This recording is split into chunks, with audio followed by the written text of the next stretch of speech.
Hi, I'm Pythia from Canada's Drag Race Season 2, and you're watching Xtra Magazine's After the Sashay.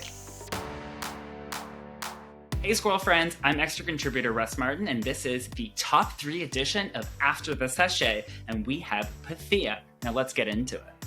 You are top 3, congratulations. I want to know, what would be Canada's next drag superstar mean to you? Oh my god, honestly, I have spoken about this quite a few times, but honestly, it's like, as a queer immigrant kid, I didn't think that ever this would be a possibility for me.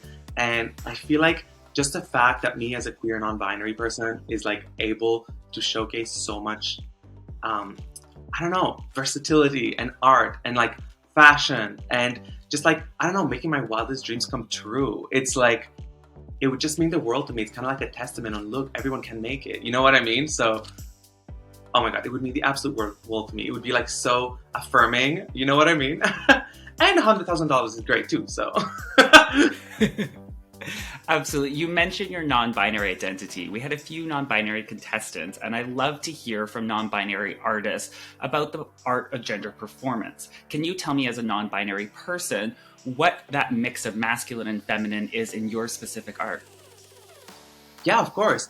Growing up in a sort of very conservative country with the huge implications of the Orthodox religion, it was, quite hard for me to see myself within my surroundings. Like, it's like, to me, drag just allows me to be whatever. Like, this is not a woman, you know what I mean? This is not a man, this is like a creature, right? So, witches and villains that I was obsessed with as a child, because that's who I really identified with, because I could never see myself in any other character in movies or cartoons. I would always be attracted to the weird, witchy, gender-ambiguous villain. So now I am that, in a way, with drag. Well, I am just obsessed with the mix of gender play that you have going on. I want to know, now that you've made it to top 3, you've been through, where is drag in Canada headed?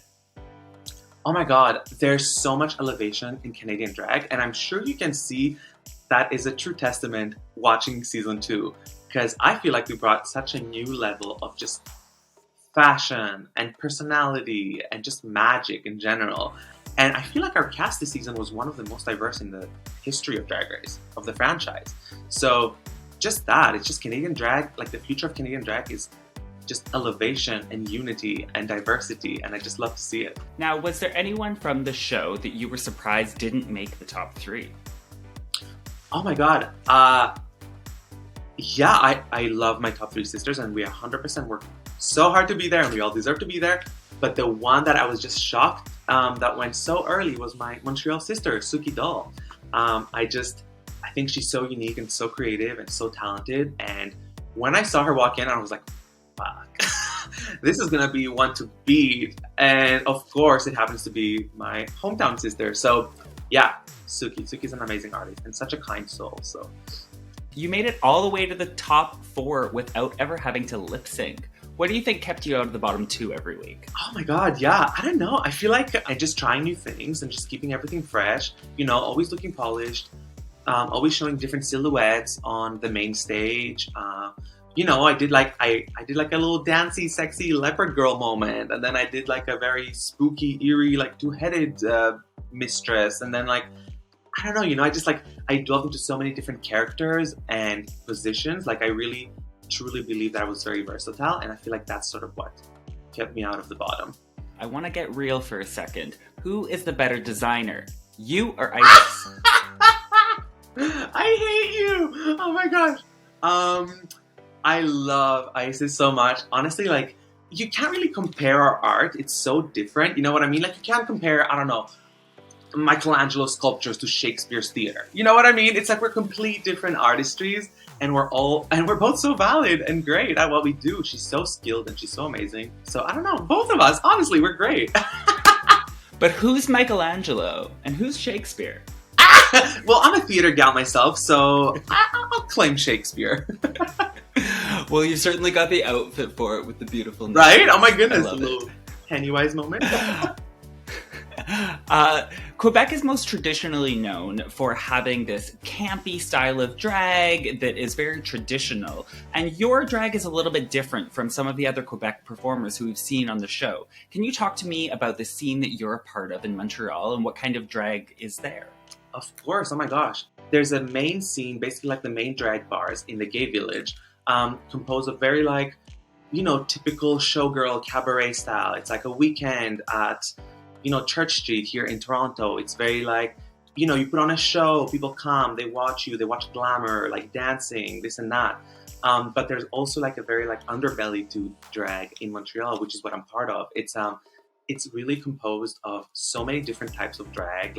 There's so many trans and non-binary people, kinks, queens, things. We just find spaces and we turn them into drag shows or performance art pieces, or you know what I mean? So it's very underground club kid and very different. So and that scene is huge as well in Montreal and Quebec as well. So yeah, there's so many performers I love, from that Little Nick of the Wood, Oh My God, Denim Pussy. There is just incredible stuff going on in Montreal. Exactly, yes. They're all my sisters. Love them so much.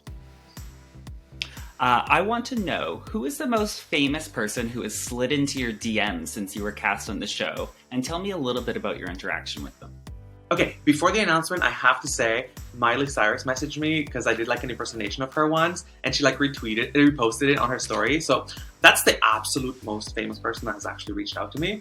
During that finale lip sync, we got to see just a little bit of your hairy stomach. I think that might be one of your trademarks, showing off some body hair with your drag. Is that right? Yeah, of course, even under here. Oh my gosh. We haven't really seen that on the show, and it usually gets critiqued quite a lot if, a contestant shows some arm hair or some body hair or some beard hair, which is so what? This is our body. You know what I mean? It's we all grow body hair, and that's just totally okay.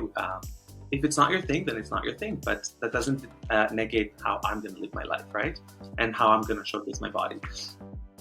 Yeah, no, we love to see it. And women have beautiful body hair too, all over their bodies. So it's fantastic when it's feminine as well.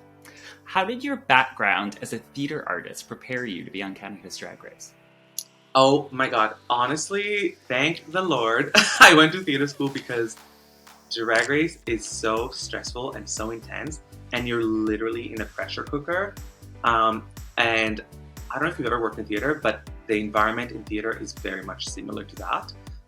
There's quick deadlines, there's quick changes, there's so much pressure to work with other people, in a teamwork setting. So I feel all of those skills that I acquired, plus the technical skills like sewing, painting, all that, really applied into the show and really helped me carry me through the finale, honestly.